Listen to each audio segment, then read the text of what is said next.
Bueno, aprovechando estos 5 minutos que he comentado, os informo, lo habréis visto al entrar, están vendiéndose los libros del ponente, Alberto Gil Ibáñez, y también de la Asociación Héroes Cavite, pues la revista que nosotros hemos realizado sobre la hispanidad en Estados Unidos, su importancia, otro libro de otro compañero hispanista, a quien le hemos hecho una gira por España, y camisetas de hispanidad de la Asociación Héroes Cavite. Afuera, en la entrada. Buenas noches. Bienvenidos al Centro Asturiano de Madrid, la casa abierta, por supuesto, a los asturianos, pero también a los amigos de Asturias. Esta casa que tiene incluso más años que yo, porque el día 2 de octubre pasado cumplió 142 años. Es una casa que tiene muchos años, pero no es una casa vieja, es una casa muy activa. De hecho, no vamos a decir que es la que más, porque eso siempre está feo, pero es una de las entidades privadas de España que más actos organiza a lo largo del año. Aquí es raro el día que este salón está vacío, que no tiene actividad. Y bueno, pues hoy tenemos aquí unos señores que nos ofrecen siempre actos muy interesantes, que hay otros actos interesantes, aparte de los de Héroes de Cavite, pero Héroes de Cavite tienen la virtud de hacerlo siempre bien. Se lo tienen muy estudiado, muy bien diseñado, la coordinación y la organización es perfecta. Entonces, bueno, es una garantía cuando Héroes de Cavite programa algo, es una garantía de asistencia y garantía de que los que vienen salen contentos. Y bien, pues voy a hacer una breve descripción de las personas que me acompañan en la mesa, breve, muy breve, porque a quien hay que oír es a ellos, no a mí. Y empezamos pues diciendo que hoy presentamos un magnífico libro, Sacro Imperio Romano Hispánico, una mirada a nuestro pasado común para una nueva hispanidad. El autor, don Alberto Ibáñez, que es escritor, ensayista, doctor en Derecho y en Ciencias de las Religiones, autor de este libro, que ya he dicho el título. También está aquí a mi izquierda, inmediata a mi izquierda, don Santos Ortega Marcos, vicepresidente de la Cámara Iberoamericana de España de Comercio, Industria y Transporte, Energía y Minas, socio del Centro Asturiano, miembro del Consejo Superior, una persona muy integrada en esta casa. Y allá al extremo opuesto, como coordinador, don Miguel Ernesto García Gutiérrez, delegado en Madrid de la Asociación Héroes de Cavite, divulgador histórico de la hispanidad, a quien sin dilaciones y para oír a quien nos puede decir cosas muy interesantes, le cedo la palabra. Muchas gracias Andrés, muchísimas gracias, perdón, sí, ahora sí, muchísimas gracias por tus palabras como delegado de la Asociación Héroes de Cavite en Madrid. Agradezco las palabras que has dicho sobre la asociación. Nosotros con el Centro Asturiano pues llevamos ya más de 1 año y medio haciendo conferencias, charlas, mesas redondas, y estamos muy pero muy contentos y agradecidos.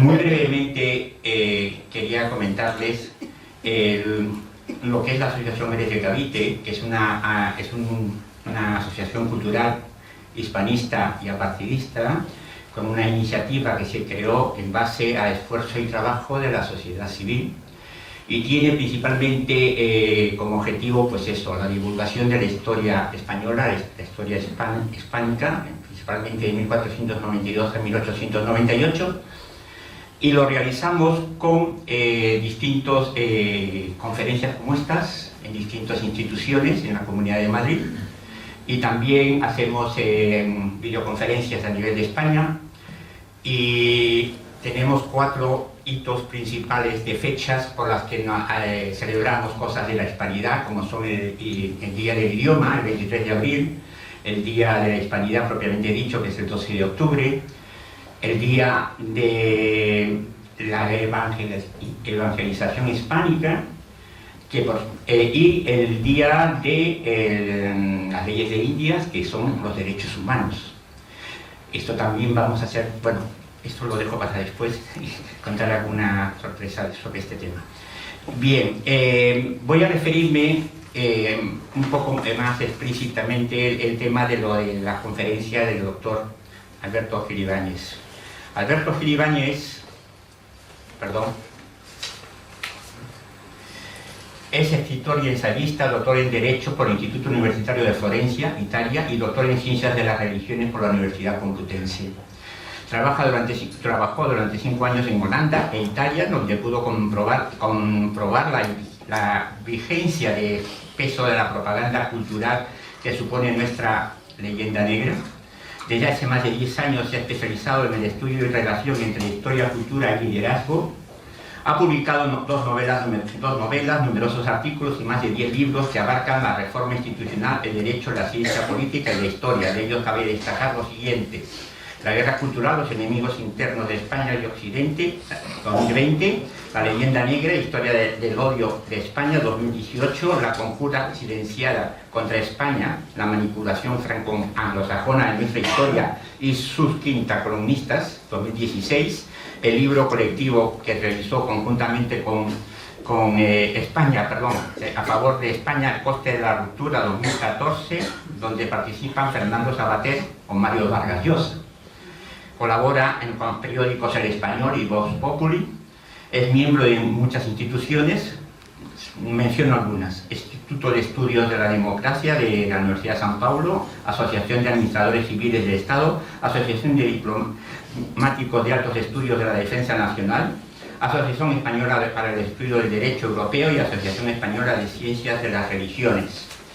En este caso, la presentación formal del libro como introducción a la ponencia lo va a realizar pues el señor don Santos Ortega Marcos, profesor honorario de Economía de la Universidad Rey Juan Carlos, que ya lo hemos comentado, y director coordinador del CAMIBER, Plataforma de las Canarias Iberoamericanas en España, y es también vicepresidente de la Cámara Iberoamericana de España de Comercio, Industria, Transporte, Energía y Minas. Nada más por mi parte, y espero que realmente cumpla con las perspectivas que tenemos todos. Le paso la palabra al señor Santos Ortega Marcos.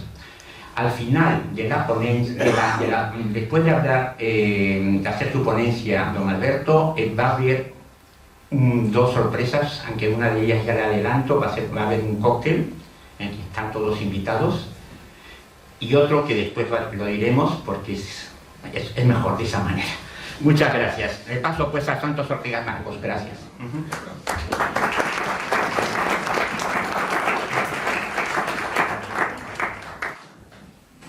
Sí.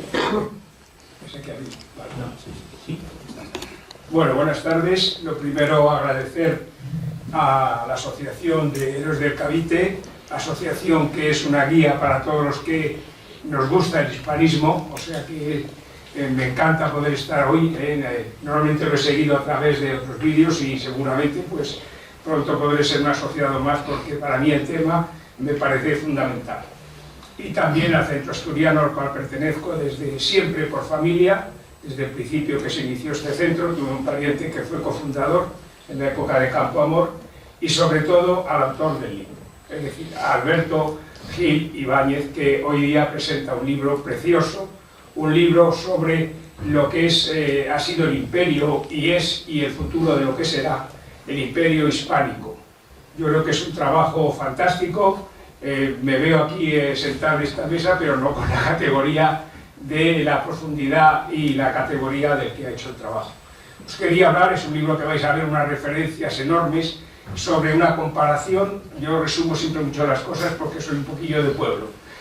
Entonces vemos cómo este libro sobre el Sacro Imperio Romano Hispánico, pues él va haciendo una referencia de la herencia que supone del que fue el Sacro Imperio Romano, ¿no?, y lo que fue desde Roma, luego después el Imperio Germánico, y va haciendo una evolución. Yo, como no soy un gran experto en este tema, pero sí desde pequeño leí el libro de Julián Juderías, la cuarta edición del año 17, sobre lo que era la España, la leyenda negra de España, y ya me sedujo. Con lo cual, al ver este libro, pues he logrado primero recordar ese primer libro que leí cuando era adolescente, y segundo, pues ponerlo en la actualidad, que muy bien ha hecho Alberto. Bueno, no voy a enrollarme yo porque no soy el indicado para ello, pero sí quería dar una pincelada, porque así me lo pidió, en la parte de economía, que es la parte que yo he trabajado más. De hecho, nosotros con la asociación Camiber que hicimos de cámaras iberoamericanas, mantuvimos durante cierto tiempo en 2 escuelas de negocios una cátedra de Alianza del Pacífico, y siempre el tema iberoamericano en el aspecto económico y economicista ha sido una de las guías y uno de los estudios que yo permanentemente sigo realizando. Entonces tiene 2 capítulos muy interesantes el libro, el de Ciencia, Tecnología e Infraestructuras, en la cual nos demuestra y nos enseña toda la capacidad que tuvo España para implantar y llevar a América las tecnologías que había por Europa. O sea que demuestra muy bien, porque hasta se hizo un acueducto que tenía 34 kilómetros, o sea, con eso digo todo. Y cuando vayáis leyendo veréis el interés que tuvo. También, en cuanto a instituciones, la creación de un montón de universidades, lo cual fue impresionante, y colegios universitarios, desde el principio. Es decir, que no estamos hablando de una cosa que se hizo Spock, sino al mismo tiempo que se iba haciendo el descubrimiento, se iba dotando de esas infraestructuras que luego van a ser las que van a dotar de una economía próspera, solidaria y global, como así lo define el autor del libro. Realmente, en el aspecto económico, tenemos que decir y estar orgullosos de siempre. Yo he pertenecido también a una asociación que es muy querida por mí, más pequeña quizá que la de ustedes, pero es del Galeón de Manila, y en la asociación nuestra del Galeón de Manila siempre hemos tenido ese Galeón de Manila para los españoles y Nao de la China para los mexicanos. Pues ese galeón fue el principio de una gran globalización de la economía. Entonces esto es un detalle que relata muy bien, que lo traje muy bien Alberto, y que debemos profundizar un poco en ello. Y luego, pues la introducción de una moneda única y un mercado. Se creó un mercado único que se va a romper posteriormente a partir de 1821, y con la ruptura de todas las, digamos, de la relación con la metrópoli. También la solidaria, porque los virreinatos ayudaban a los más ricos a los más pobres. Ahora vemos que esto está muy de actualidad, pero entonces ya estaba hecho. Es decir, y luego una cosa importante del tema económico, y con eso termino, y es el hecho de que la economía de América, que todavía sigue siendo muy importante, somos el segundo país en cuanto a exportaciones, a inversiones en América Latina, y ellos son el cuarto, digamos, proveedor también de materias para nosotros, para los españoles.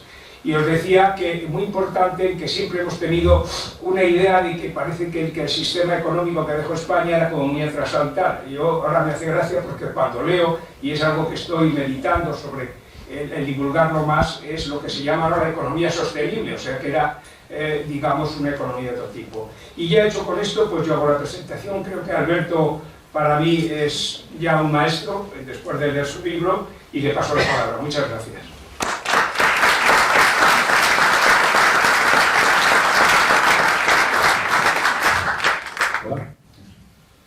Bueno, gracias primero a Santos por sus palabras, que la verdad las agradezco, porque él sí que es un maestro para mí, no solo por edad, sino por excelente conocimiento. Desde que le conocí realmente no deja de sorprenderme su vitalidad, tanto personal como intelectual, así que le agradezco mucho las palabras que ha tenido.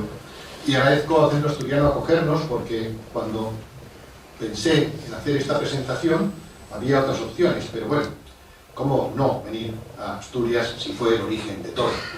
Así que gracias al Centro Asturiano. Gracias a ustedes por venir, especialmente a mi familia, también a mis amigos y amigas, algunos que no veía hace tiempo. Como ya no nos vemos en bautizos y en comuniones, mejor vernos en selección de libros que no en funerales. Y bien, también a Héroes de Cavite, evidentemente, porque Héroes de Cavite ha permitido que se haga este acto hoy aquí, y es realmente pues, una asociación probablemente la más activa en estos momentos en temas de hispanidad. También a los ausentes, Marcelo Gullo, que fue el que me hizo el prólogo, tuvo esa amabilidad, hoy está presentando su libro en otro sitio, estamos teniendo competencia, y también a 3 personas. Bueno, doy más agradecimientos en la introducción del libro, pero a 3 que quería destacar porque están en la contraportada, en estas frases que tienen ustedes aquí, y que me sirven de apoyo porque son 3 personalidades del mundo hispanoamericano. Pablo Victoria, colombiano, senador; Carlos Leáñez, profesor venezolano; y Alfonso Borrego, bisnieto de Jerónimo, el último jefe de Apache. A todos ellos les agradezco su apoyo en un libro que no deja de ser un español, que no trata de pontificar ni decir a los demás cómo deben hacerse, sino de escribir lo que pasó, Y también, por supuesto, a mis editores, Humberto Pérez Tomé, que está al fondo vendiendo libros, esta persona más importante hoy del acto, casi no sé yo, y también a Manolo Pimentel, son los que han posibilitado que este libro esté aquí, y la edición del libro es casi como un parto, no es nada fácil, surgen muchas complicaciones, y las han resuelto con brillantez. Y por último, quería dar una especial gratitud a los odiadores profesionales de lo hispano, porque con sus críticas, con sus insultos, nos hacen mejorar cada día y mejorar lo que decimos. También a los sicarios de nuestros adversarios, que se venden por €1, ¿no? A todos ellos, muchas gracias. Ellos ladran, nosotros cabalgamos. En fin, vamos al... Voy a dar primero unos créditos cuantitativos para que se hagan una idea de lo que tenemos ahora. Es una arma nuclear táctica, que va directamente al núcleo del problema, trata de borrar una dificultad, un estigma casi. Somos víctimas de un error, como dice Alaska, o víctimas de una burda manipulación, y el libro trata de superar eso, dando también soluciones para poder volver a unirnos. Algunos datos cuantitativos: el libro tiene 464 páginas, no se asusten, la letra no es pequeña, 12 capítulos divididos en 3 partes, 24 imágenes, 204 notas a pie de página, 261 referencias bibliográficas, la mayoría de autores europeos e hispanoamericanos, porque lo que resulta difícil es encontrar autores españoles que hablen bien el Imperio Español, y 113 momentos de reflexión. Yo siempre en mis libros trato de aportar cosas, no solo datos, sino también enfoques, ¿no? En este caso hay 113 momentos durante el libro en que invito al lector a pararse y pensar un poco en lo que ha leído, porque seguramente le sorprenda, pero por supuesto tiene su aquello, está hecho a posta. Empezaremos con 2 frases de 2 autores también del otro lado del Atlántico, y 2 autores contemporáneos. Octavio Paz, mexicano, moderno, que en su libro Sor Juana Inés de la Cruz, o Las trampas de la fe, decía lo siguiente: nuestra historia es un texto lleno de pasajes escritos con tinta negra y otros escritos con tinta invisible. Uno de los periodos que han sido tachados, borroneados y enmendados con más furia ha sido el de Nueva España. ¿Por qué? Y el segundo de Julio González, un argentino, que dice: la historia, además de ser saber de lo acontecido, es prognosis, un conocimiento anticipado del futuro, y su falsificación el camino que conduce al fracaso y a la destrucción de las naciones. Si los estados hispanos están fracasando, están en periodo de decadencia, hay que preguntarse si no es por esa falsificación de su propia historia. ¿Cuál es la misión que nos proponemos? Aportar nuevas armas para ganar la guerra cultural que nos lastra, con 2 objetivos: pasar del autodesprecio hispano a la mirada apreciativa. Una de las aportaciones del libro es lo que yo llamo la historioterapia. Ya ha habido algún historiador de mente plana que me lo ha criticado sin leer el libro, pero vaya, lo que yo defiendo es algo muy sencillo, que la historia está relacionada con la psicología, y porque la autoestima de cada personaje tiene que ver con la autoestima colectiva, igual que la familia pequeña de la familia extendida, que es bien la nación o bien el modelo cultural al que pertenece. El segundo objetivo es liberar la historia del mundo hispano, que está secuestrada. ¿Por qué? Por tonos lastimeros. Todo el mundo está quejándose de lo malo que fuimos, tremendo, ¿no? ¿A través de qué? El nuevo relato veraz y, ¿por qué no?, empoderante. Se puede ser veraz y empoderar, una palabra posmoderna, pero ¿por qué no utilizarla, ¿no? ¿Cómo? Pues explorando los procesos que construyen e imponen el relato dominante en cada época y desvelando los sucesos históricos que han permanecido ignorados o manipulados por oscuros intereses. Y es que hay que pretender, hay que lograr que las hojas de nuestros supuestos o reales errores no nos impidan ver el bosque de nuestros aciertos. Porque la tesis del libro es que, evidentemente, cualquier gran empresa o pequeña empresa, el Imperio Hispánico fue una grandísima empresa, tiene, debe y haber. Pero lo que cuenta al final, ¿qué es? Pues la cuenta final de resultados, ¿no? El saldo neto. Y mi defensa es que el Imperio Hispano fue el imperio con mejor saldo neto de la historia. Por eso nos atacan. Y en realidad nos jugamos mucho.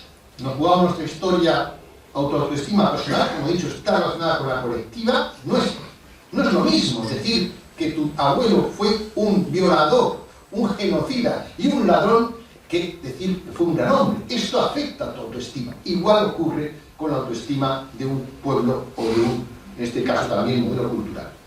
Y el futuro colectivo. Esto ya es, para decir, un momento de reflexión. ¿Qué pasa con la autoestima? La autoestima colectiva es muy importante. ¿Por qué? Porque la economía, ¿qué es? Un estado de ánimo, ¿no? Bueno, pues vamos a ver cómo está la autoestima de los españoles. Esto es una encuesta oficial, el Pew Report, hace todos los años encuestas, esta fue desde 2015 y 2017. La pregunta era, nuestra gente no es perfecta, pero nuestra cultura es superior a otra. Esa era la pregunta a la cual respondió que sí, el 89% de los griegos. Es verdad que no es un ejemplo a seguir, porque, esto hay que matizar, un exceso de autoestima también es negativa, sobre todo cuando normalmente no está fundamentada en hechos ciertos. En el caso de los griegos es que se sienten herederos de algo que pasó hace 2500 años. La situación económica de los griegos pues no es la misma que había en tiempos de Atenas, de la escuela ateniense, ¿verdad? Pero, el peor país de Europa es España.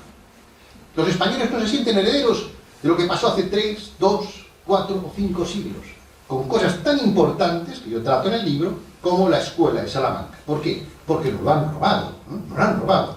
Lo que hay que tener para que un país funcione es una autoestima en torno al 50%, como tiene, por cierto, Alemania, a pesar del nazismo. ¿Por qué será?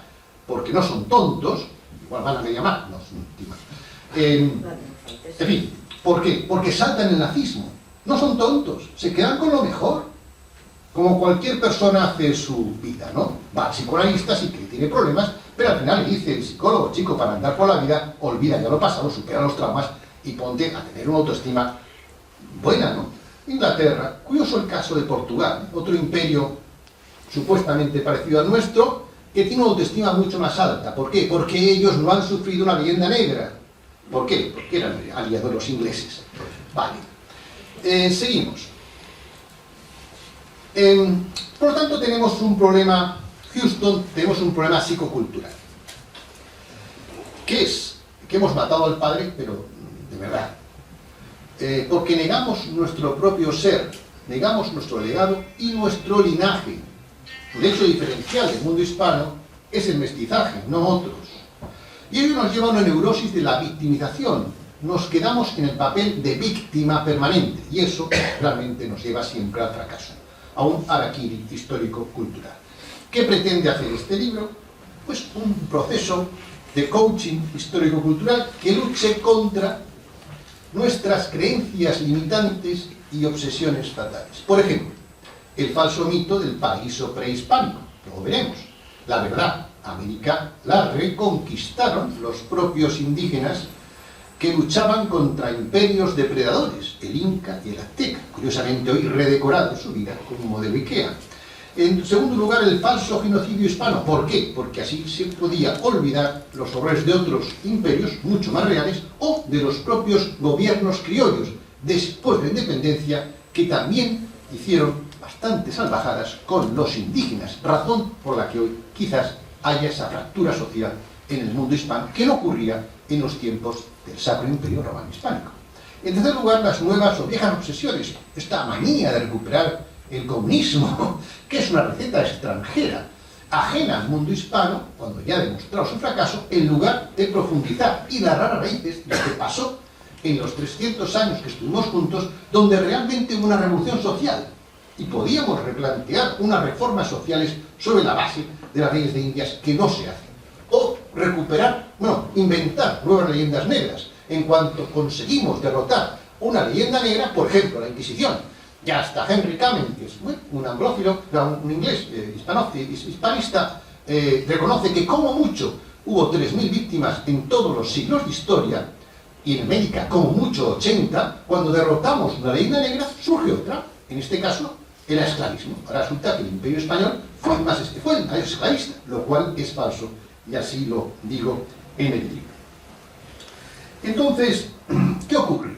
Bueno, que en todo proceso psicológico, ya lo dijo Jung, tenemos luces y sombras. Es decir, no hay que llevarse las manos a la cabeza. Toda gran empresa tiene luces y sombras, como cualquier persona, aciertos y errores. Por cierto, en el caso español, menos de los que nos achacan, pero tuvimos errores. Ahora bien, tuvimos luces. Las luces dominan sobre los errores. También hubo otro tipo de luces, y hoy otro tipo de sombras, que hay que tener en cuenta. ¿Cuál ha sido el momento cúspide, no digo solo del mundo hispano, probablemente de la civilización occidental? Pues, igual alguien le sorprende, pero los virreinatos de Nueva España y Perú. Cuando va Humboldt, se queda alucinado. En Nueva España se cobraba más que en Europa. Tenían los mejores salarios. Había una gran calidad de vida, se comía más carne que en Europa. Un dato para tener de la civilización que había. Tenochtitlán, México, era la ciudad más bella del mundo. Y Nueva España era el polo comercial del mundo, que unía Asia, América y Europa. Claro, eso no podía durar, ¿verdad? A la gente le interesaba que no durara. Lo malo es que nos dimos el harakiri nosotros solos. Pero bueno. Luego hay una luz, que es Nueva España. Por simplificar. Hay una sombra, que es la actual Venezuela, que ha expulsado a 7,5 millones de habitantes. El mundo hispano tiene que elegir. Los políticos y los ciudadanos hispanos tienen que elegir. Tenemos un modelo de éxito que podemos recuperar, probablemente adaptado, y un modelo de fracaso constatado. ¿Qué debemos hacer? Parece que algunos políticos no se enteran muy bien, pero a lo mejor aquí despertamos muchos y podemos contagiar a nuestros compatriotas. ¿Qué pasó entonces en América para que hubiera este cambio de ciclo? El norte subió, el sur bajó. Pues algo muy sencillo. En Estados Unidos se dice que Estados Unidos nace en 1776. No es verdad. En 1776 lo que había era un calcetín. 13 colonias era algo ridículo. Nunca hubieran llegado a nada. No hubieran sido lo que soy. Hubieran sido un estado menor dentro de América. Pero ¿qué hicieron los fundadores a los que todo el mundo alaba, por cierto, incluso los hispanos, grandes de los fundadores de Estados Unidos, hombres de la libertad, eran la mitad esclavistas? Todos hombres, por cierto, esto no lo ha criticado todavía nuestro Ministerio de Igualdad. En el caso hispano, nuestra fundadora, la más importante, fue una mujer. Empoderadora y empoderante, motivadora y motivante. Tampoco la ha conseguido ninguna medalla póstuma nuestro Ministerio de Igualdad. Bien, el hecho es que, bueno, adoramos a los fundadores del mundo norteamericano, pero no nace Estados Unidos en 1976. Es muy importante, relato, para que vean ustedes que la historia está directamente relacionada con la psicología. Cuando nace el Estados Unidos que conocemos hoy, el imperio, bueno, se extendió hacia el oeste. ¿Cómo lo hizo? Robando tierras, principalmente a México, de independiente. ¿Dónde está la fecha realmente fundacional de Estados Unidos que conocemos hoy? En el Tratado Guadalupe Hidalgo, 1848. ¿Qué es el Tratado Guadalupe Hidalgo? La constatación de un robo.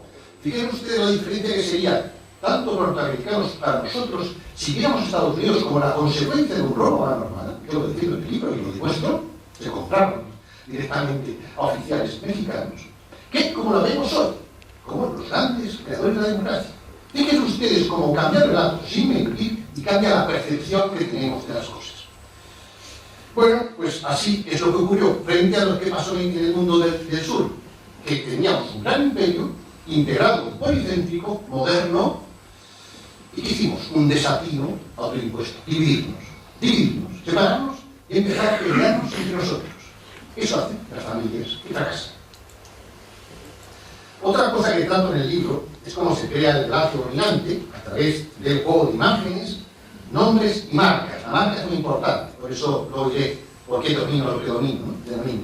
Pero es un ejemplo de lo que hizo solo un hombre, Teodoro de Bry, un holandés, hacía ilustraciones. ¿Por qué era tan importante en el siglo XVI hacer ilustraciones? Porque la gente no sabía leer. La gente lo que hacía era mirar.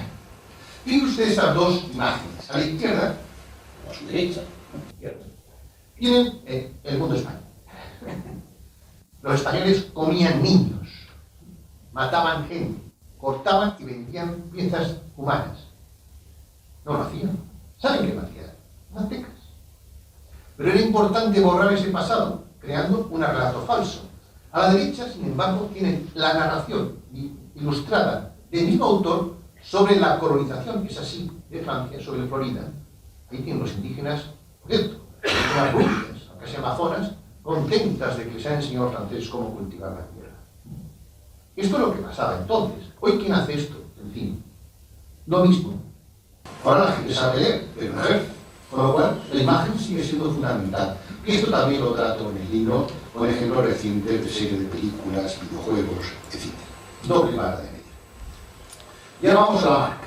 ¿Por qué llamo al imperio el Sacro Imperio Romano Hispánico? Porque, venciendo nuestro estado de el escudo de Carlos V, el primero de España, uno de los de la sala conocen muy bien, bien, es un escudo integrador, ¿verdad? Tiene todo lo que era su territorio.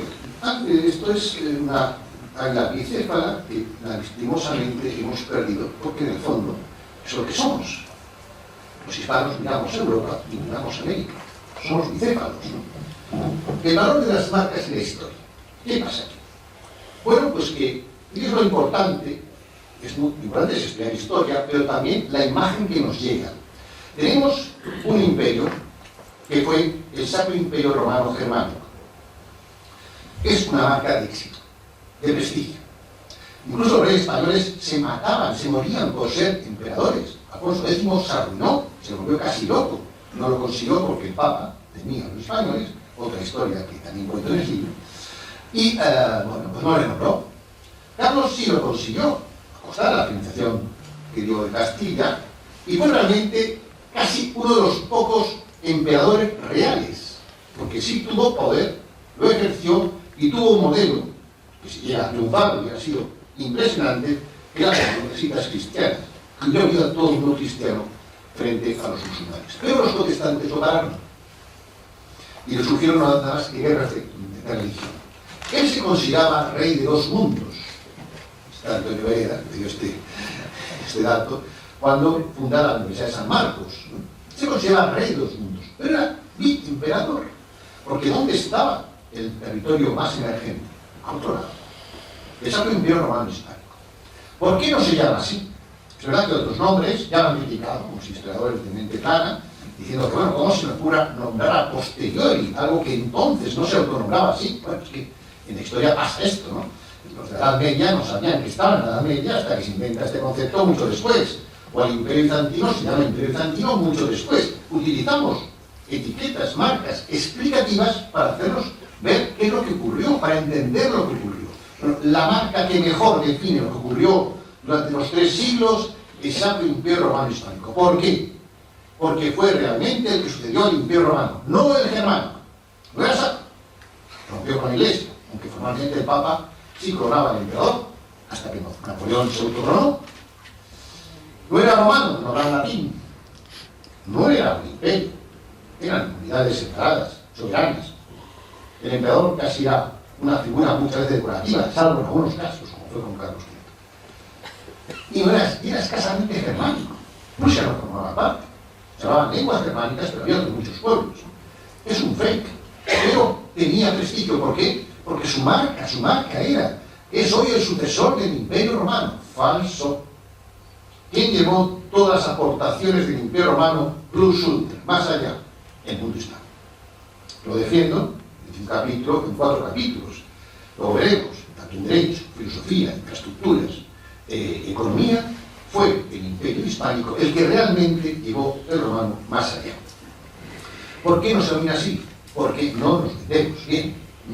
Es verdad que algunos creerán que es mejor la denominación monarquía católica, que no está mal, pero ¿qué pasa con la monarquía católica? Que sirve para que los protestantes digan, uff, los protestantes aman el Sacro Imperio Germánico. También los ilustrados franceses, que también odiaban al mundo católico. Luego, ¿qué pasa con la monarquía católica? Que lo que se suscita es el odio de todos los que no son católicos. Lo segundo es que está bien, pero es que fue mucho más. Entonces, ¿por qué reducir el sacro? Ya dice, pero también fue otras más cosas, ¿no? Entonces tenemos que entrar en la batalla del marketing, y por eso es mi libro un marketing histórico-cultural. Bien, hemos dicho ya lo que es el caso del sitio compartido, el Sacro Imperio Romano Hispánico. También aquí comparo lo que fue la actitud de Estados Unidos en la guerra de México y Cuba. Creo que doy datos interesantes de cómo se comportó en esos casos, de manera nada honorable. Pero después, como digo, dedico 4 capítulos a lo que nos ha unido y ha separado el hombre, que es la parte romana hispánica. Aquí me refiero brevemente a que tuvimos un buen gobierno. Esto es curioso, ¿no? Cuando la mayoría de otros países ahora mismo están con una deuda tremenda, corrupción, división, pues un buen gobierno. Unas leyes ejemplares. ¿Por qué? Porque tuvimos a 5 fundadores excepcionales. Más, pero mínimo, doña Isabel, Fernando, Carlos, Felipe y el cardenal Cisneros. Podemos unir a Juana, podemos unir a Isabel de Portugal, pero estos son los 5 magníficos, que son de una categoría probablemente como no ha habido otra igual, porque su modelo duró 300 años. El de los fundadores de Estados Unidos veremos si llega. Leyes ejemplares e innovadoras en el terreno de qué? Terreno de los derechos sociales, derechos humanos. Es que fue totalmente innovador, totalmente rompedor. Tenemos los primeros convenios de la OIT, la Organización Internacional del Trabajo. Doy datos, doy hechos de qué había en esas leyes. Algo completamente moderno que hemos ocultado, que no estamos valorando nosotros, copiando lo que hay fuera. La ilustración, el segundo capítulo, la ilustración en la Escuela de Salamanca. Claro, la tesis que dicen allí es que no ha habido ilustración hispana. Bueno, la ilustración moderna surge con la Revolución Francesa. Hay gente que compra este relato como compramos todo, ¿verdad? Somos bastante bobos en general, ¿no? También certificó el calificativo hispanobobo. Lo tengo en el libro, en otros libros anteriores, que es aquel que lanza piedras contra su tejado pensando que no le va a dar la cabeza. Bien, la ilustración realmente, y lo demuestro, surge en el siglo XVI, con los medios escolásticos de la Escuela de Salamanca, que fueron no una escuela, fue una red de escuelas, con universidades en Portugal, entonces compartíamos Imperio y en América. En el siglo XVI se borró todo lo hispano, porque el modelo que se impuso, el franco-anglosajón, así lo quiso. Pero hay pruebas de cómo todas las aportaciones modernas tienen su origen, tanto filosóficas como científicas. Saben ustedes que antes de Newton y Galileo, Domingo de Soto ya decía lo que era la ley de la gravedad y otras cosas. El siglo XVI estuvo dominado por los hispanos en las matemáticas, en la astronomía, en la tecnología y en la filosofía. Los mayores filósofos del siglo XVI no son Descartes y Spinoza, por favor, son discípulos los dos de Francisco Suárez. Federico Suárez y Loreto Victoria son los 2 mayores filósofos del siglo XVI, a la altura de Aristóteles y Platón, ignorados por hispanobobos, los que hacemos. Entonces no, no nacen personajes, business, claro. El misterio es que la ilustración no nace en la guillotina de las calles de París y en la sangre que produjo, nada, muy ilustrado, sino en los debates serenos de la Universidad de Salamanca. Y así lo demuestro en un capítulo dedicado a esto. También 2 capítulos, no voy a entrar, porque ya ha comentado Santos sobre la ciencia, tecnología e infraestructuras, es muy curioso, porque ahora mismo el problema de América fundamental es la falta de infraestructuras modernas. En la época virreinal tenía las infraestructuras más modernas del mundo. En las hidráulicas, en los caminos, en los puertos, en los puentes, en las ciudades, en las catedrales, todavía ellas hoy, patrimonio de la humanidad. ¿Cómo se hizo eso? Porque el oro se quedó. No hay que ser muy listos, ¿eh? Cuando no se financian solas. Pero vean el libro, porque las infraestructuras, contaba Santos, son faraónicas. Lo que pasa es que, claro, como lo hicieron los hispanos, se ahorra. Y el cuarto, bueno, el último capítulo, la economía, donde demuestro que la primera unión económica y monetaria es la hispana. Una moneda común, era de 8, con fondos de cohesión entre los virreinatos más ricos y los más pobres. Es decir, la solidaridad interterritorial la inventan los hispanos, también borrado, porque nos dejamos imponer un relato fuera. Y la otra parte es lo que todavía nos une, milagrosamente. Quizás sea porque una cosa que nos une es la religión. No solo la religión, la lengua, la cultura y el mestizaje. Saben ustedes que cuando España se va de allí, el 30% hablaba español solamente. Si hoy se habla el 95%, es gracias a los gobiernos criollos. Fue un milagro, porque hubo algunos dirigentes que querían imponer el inglés y el francés. Entonces, como hoy, yo tengo discusiones, ya sí o no, con separatistas que dicen que la lengua común de ellos con el resto del mundo hispano no es el español, es el inglés. Claro, prefieren hablar de inglés que español. Renunciar a una ventaja. ¿Por qué? Alguien debe tener mucho interés en que el español deje de ser la segunda lengua más hablada del mundo y que nosotros no lo utilicemos y que la gente hispana esté criticando el español para someterse a un vasallaje anglosajón. Digo, con el idioma, esto no puede ser casualidad. No podemos ser tan tontos. No podemos, o sí. Y otra cosa que digo es que existe un humanismo, un liberalismo humanista hispano, que es distinto al individualista escocés. Y que es un liberalismo que funcionó. En España no, porque estamos siempre en bancarrota, con las guerras de religión y otros problemas, pero sí en América, sí en América. Y ese modelo humanista hispano se puede recuperar, creo yo, como modelo para la segunda globalización. Y acabamos con dos capítulos finales, en la última parte, que es la comunidad hispánica, es decir, lo que puede volver a unirnos. Aquí doy dos capítulos, uno donde comparo a Cortés con Bolívar, punto por punto, y me pregunto cuál de estos dos personajes es mejor referente para el mundo de hoy. Bueno, pues evidentemente mi apuesta es por Cortés, pero doy datos. Yo doy un dato que igual no conoce, y es que Bolívar, que era masón, acabó prohibiendo la masonería. La pregunta es ¿por qué? Bueno, lean el libro y lo sabrán. Y el último capítulo es una comunidad hispánica para hacer frente al dominio chino y anglo. ¿Por qué? El mundo hispano es la loncha de queso entre dos panes. Como no nos unamos, nos van a fundir. Ese es nuestro futuro. Igual otros les cuentan otra historia. Esto es la realidad. Entonces, para no ser Sinoamérica o Angloamérica, hay que volver a ser Hispanoamérica. Y para eso yo propongo un decálogo para la acción. Le doy medidas, sigo trabajando en eso, para transformar un modelo olvidado de éxito en una palanca para ponerse en marcha. Todo esto en que vamos, una sanación, como cuando muere el psicólogo, va a sanarse ¿para qué? Para pasar a la acción. Esto es estereoterapia, donde también trabajo con fuentes de psicólogos importantes. En realidad, ¿en qué se refiere esto? Como cualquier ser humano, el mundo hispano tiene que hacer el viaje de héroe. Esto ya trabajó Joseph Campbell, o Gustav Jung. Todos debemos enfrentarnos a nuestros monstruos internos y externos para salvar nuestro verdadero ser, nuestra alma, nuestra esencia, la dama, ¿no?, del mito. El dragón, ¿de qué vencer al dragón? ¿De cómo vencer al dragón para salvar al alma? El alma es la hispanidad. Bueno, ¿quién es el dragón? No quiero, quizá el escudo inglés, nothing personal, es business, aquí son leones, no tengo que poner esto, pero igual aquí ya sí, es el dragón chino. El año que viene es el dragón chino, no se esconden, ¿no? Frente a eso, ¿qué podemos hacer? Bueno, recuperar la dama. La dama hispana es la música, es la lengua, es la alegría que nos une, una forma de ser, una forma de ver la vida. O como decía Juan Luna, un pintor del siglo XIX, de filipino, antes de que hubo la guerra con Filipinas y Estados Unidos, matara a millones de filipinos, cosa que a Filipinos han olvidado, milagrosamente. Este cuadro es España guiando a Filipinas.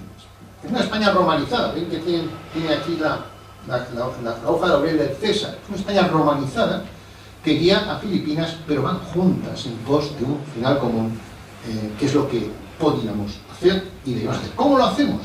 Pues uniendo, lo que yo sostengo en mi libro, lo romano con lo propiamente hispano en el Sacro Imperio Romano Hispánico. Esto es lo que nos lleva a lo que defiendo en este libro. La sirmanía ha llegado para quedarse. Compren el libro, que además está en una época estupenda, la realidad es ahí cerca, es un regalo estupendo, no lo digo porque lo he escrito yo, es que realmente es un regalo estupendo, así que muchas gracias por su atención.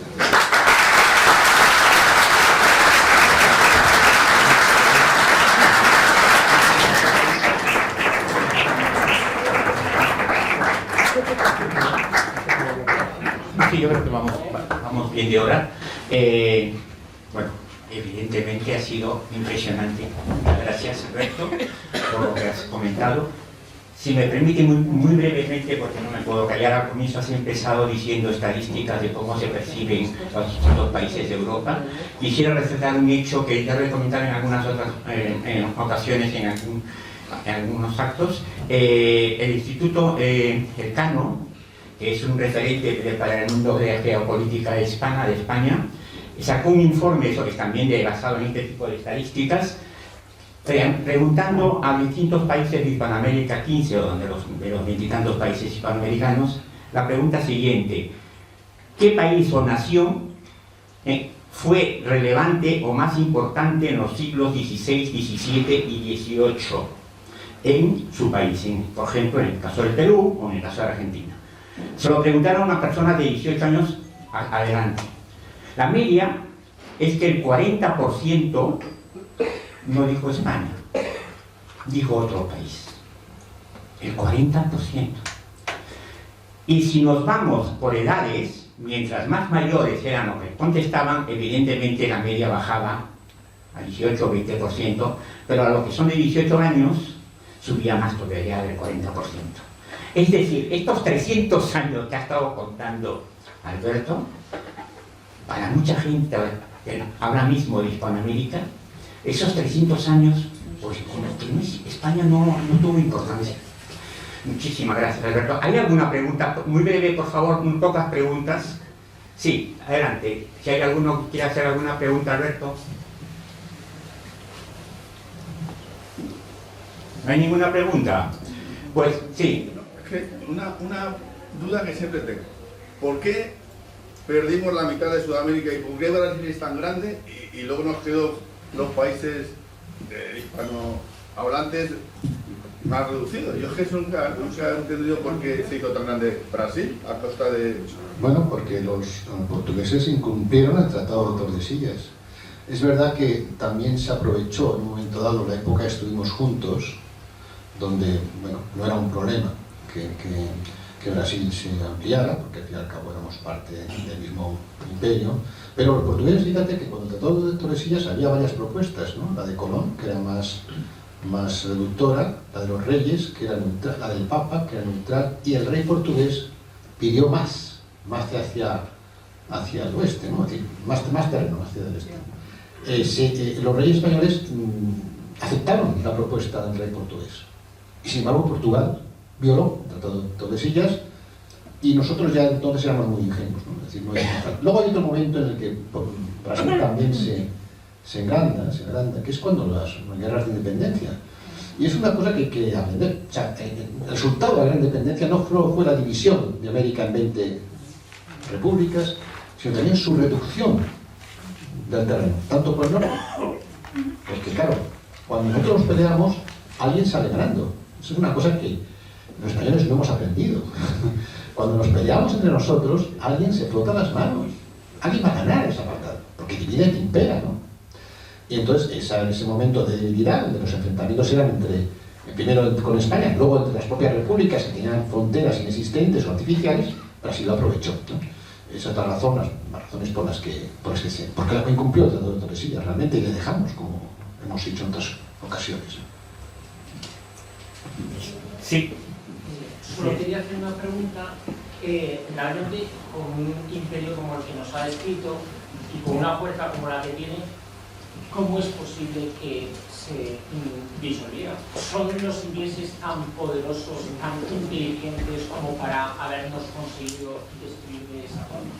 Bueno, yo creo que es una mezcla de cosas. Yo tengo un amigo, aquí hay un amigo inglés, o sea que no nos vamos a meter con los ingleses, pero tengo otro amigo inglés que es del Foreign Office y le mandé mi libro, el libro de la leyenda negra, porque además habla español, es una española, yo lo conocí haciendo entrenamientos, y me dijo, lo vimos por Zoom en la época de la pandemia, y dice, mira, yo doy por supuesto que todo lo que dices tú es cierto. Ahora bien, esto os ha pasado porque os habéis dejado. ¿No esperaríais que si apoyabais vosotros a la Revolución Norteamericana no hiciéramos nosotros lo mismo en el sur? Es decir, ¿en qué mundo vivís? Es decir, si os hemos atacado, ¿por qué? Pues porque sí, porque es un contrincante terrible al que había que vencer. Ahora, si no os habéis defendido, chicos, no es culpable. El tema es que parte razón tiene. O sea, hay una parte que realmente el mundo funciona de una manera que los hispanos no nos damos cuenta. Es como si estás jugando al póker y ves que hay dos que hacen trampas. Hombre, tienes dos opciones. O te levantas de la mesa y del mundo es difícil marcharse, o haces tú también trampas. Lo que no es normal es que sigas jugando al póker poniendo cara de póker. Cuando alguien está en una mesa, no decía alguien, no, es una mesa, no sé quién es el tonto soy yo, ¿no? Entonces hay una mezcla de cosas. Ellos han jugado siempre a lo mismo, nothing personal, just business. Decía Rob Palmerston, Inglaterra no tiene amigos permanentes, no tiene enemigos permanentes, tiene intereses permanentes, y los han defendido toda su vida, cualquier gobierno, independiente del color, mientras que en España cada gobierno defiende su propio interés. Lo estamos viendo, ¿no? Cada sí difícil ganar la partida, es así un poquito. Bueno, y la última pregunta, sí. No es una pregunta, simplemente agradecerle a usted porque cuánto ha investigado para todo lo que tiene ese libro. Y cuando uno está en Hispanoamérica, pues oye, y también aquí, que esos barcos venían cargados de oro y de plata.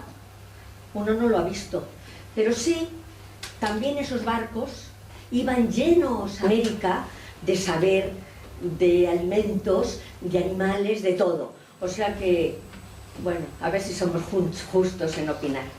Claro, yo digo, hay mucho esfuerzo en este libro, como todos los libros que yo hago no son cosas de 3 meses, me lleva 2 años hacer un libro, ¿no? Primero un año de documentación y un año para reescribirlo, ¿no? Así que intento aportar cosas, creo que aporto cosas al debate histórico, que por supuesto no es cerrado, no tengo toda la verdad, pero sí parte de la verdad y la demuestro, ¿no? Evidentemente, sabe que era el quinto real de lo que nos llevaba venía a España, el quinto real. No hubo mucho oro, hubo más plata, pero hay una cosa curiosa, tú ya leí un dato, saben ustedes que las minas de plata ahora son concesiones a empresas canadienses, desde hace mucho tiempo, ¿no? Y en el último siglo han sacado, bueno, los últimos años han sacado mucha más plata los canadienses que toda España en todos los 3 siglos, pero de eso no se habla, Y evidentemente que hubo un intercambio. Yo en un tema que hablo de la gastronomía, por ejemplo, nosotros nos enriquecimos con el chocolate, la patata y tantas cosas, pero ellos también, una gallina, muchas cosas que la naranja, que no tuvo un enriquecimiento mutuo. ¿Por qué? Porque éramos un imperio integrado pero policéntrico. Y ese modelo que funcionó, para mí, fue una de las cimas de la civilización occidental, por algo, alguien lo está criticando. Sí, me estaba comentando. ¿Sí? Solamente soy psicólogo y conozco a Alberto. Lo importante de la palabra, ¿no? En el campo de la psicología la palabra tiene un valor tremendo. Y lo hispánico tiene un valor tremendo. Entonces es curioso porque hace poco estaba hablando con un amigo de Naranja en la FESIM, que es la que organiza las jornadas iberoamericanas, y me dice que lo de hispano ya no se lleva, eso ya no existe. Por lo menos os invitaría a todos los que estáis aquí que no hablemos de Latinoamérica, sino de Hispanoamérica. Y a ver si vamos animando al cotarro a que todo el mundo empiece a ponerse ese chip. Por supuesto, no lo espero del gobierno que tenemos ahora. Espero que se anime el cotarro un poco. Gracias, Alfonso, por sacar este tema, porque dedico medio capítulo a hablar de los nombres. Claro, quien denomina, domina. Es una frase también que comparto con Carlos de Áñez. Quien denomina, domina. Algo muy curioso. Y ni los españoles ni los indígenas pusieron nombre al continente americano. América fue fruto de unos cartógrafos oscuros de Centro Europa, con la tesis un poco, que hemos asumido estúpidamente, de que quien descubrió América no fue Colón, sino Américo Vespuccio, que probablemente nunca llegó a América. Quien se llegó fue el segundo de a bordo. Como eso todo lo demás, o sea, nos han robado el meridiano de hierro, el meridiano cero, la gripe española, no hay COVID chino, sí hay gripe española, no fue española, y tantas cosas. Los nombres son muy importantes. Por eso mismo, yo creo un nombre. Los nombres son muy importantes. Poner nombres es cosa de dioses, fíjense ustedes, ¿no? Es muy importante cómo nombramos las cosas. Por eso creo, sinceramente, que el nombre Sacro Imperio Romano Hispánico es el que nos corresponde por la importancia que tuvo la aventura hispana. Muy bien. Sí, pues ya. También los aplausos. Vale. El señor ha perdido la palabra. Sí, perdón. Una pregunta muy cortita.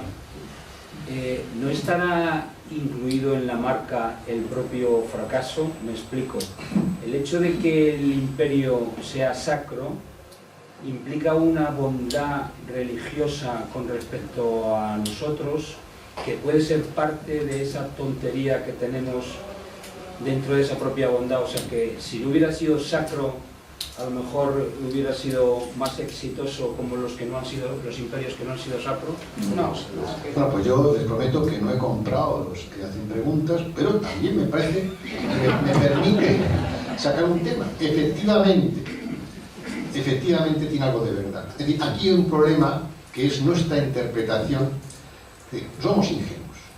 El vicio nacional del mundo hispano no es la envidia, es la ingenuidad. ¿Y por qué? Porque no hemos leído el Evangelio completo. Y le pasó a Olivares esto ya.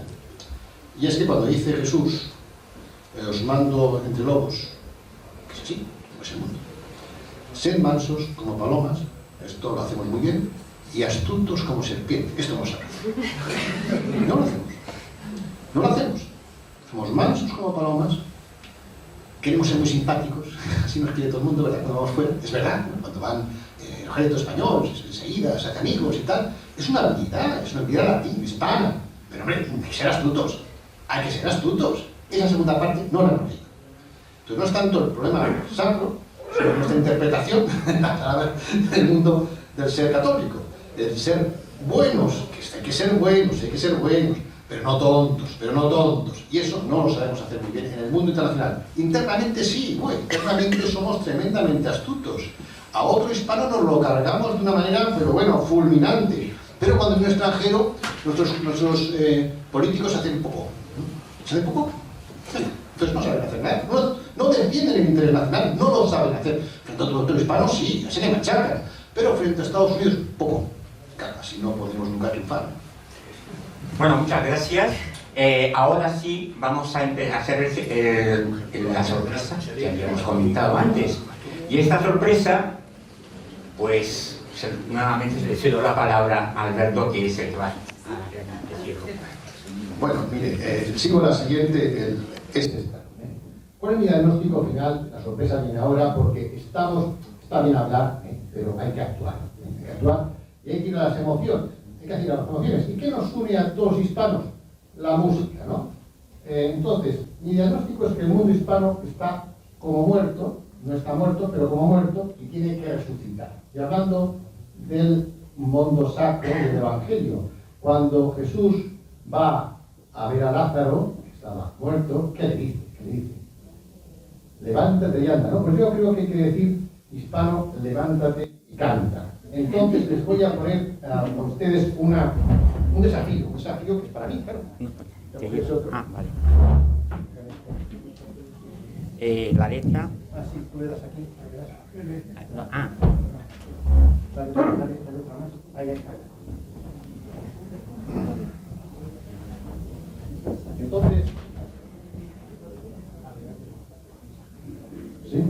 Bueno, esto es entonces un experimento, es la segunda vez que me lo voy a hacer. La primera vez fue en un colegio, aquí está el director, Carlos Coira, claro que era Angelito del Aire, si no, no hubiera tenido nunca, pero no salió del todo mal para ser improvisado como todo el español. Y hoy pues es la segunda improvisación que voy a hacer con todos ustedes, si tienen el valor de salir. Si no, pues como todo mundo hispano, nunca hemos tenido miedo a nada, pues yo lo voy a lanzar, aunque sea yo solo, podría ganando el campeón, ¿no? Es un himno que no les he dicho, el último capítulo también incluye un himno de hispanidad. ¿Por qué? Porque tenemos que jugar en el terreno de las emociones.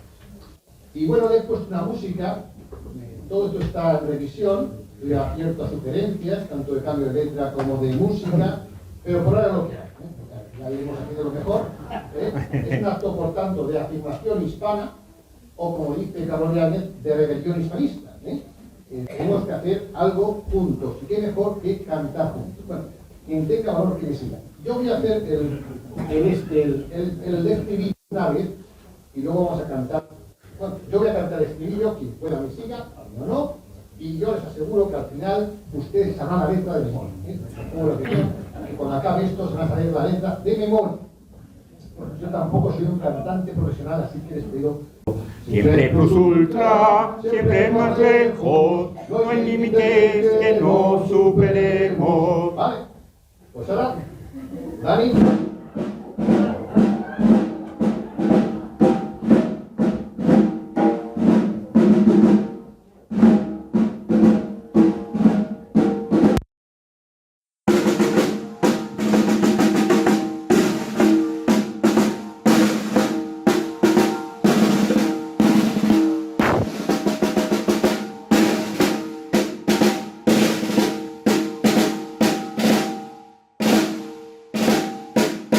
Somos hispanos, somos hermanos, somos hijos de Isabel y Fernando.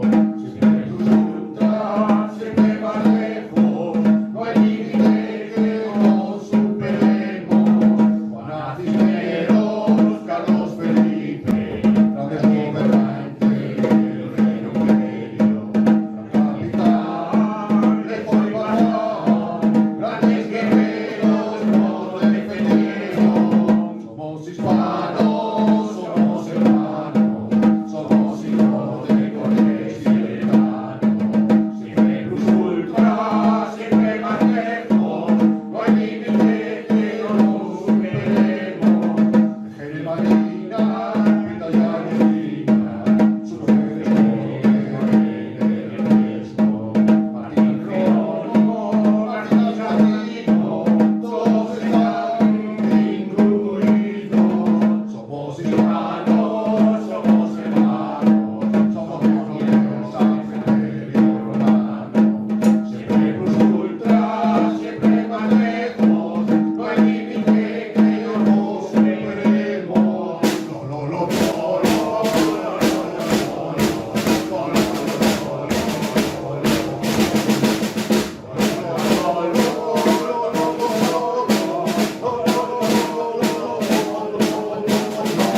Ultra que uno, siempre plus ultra. Sí, sí, sí. Adelante, hispanos. Gracias a todos, muchas gracias a los ponentes. Ahora sí pasamos a Coque.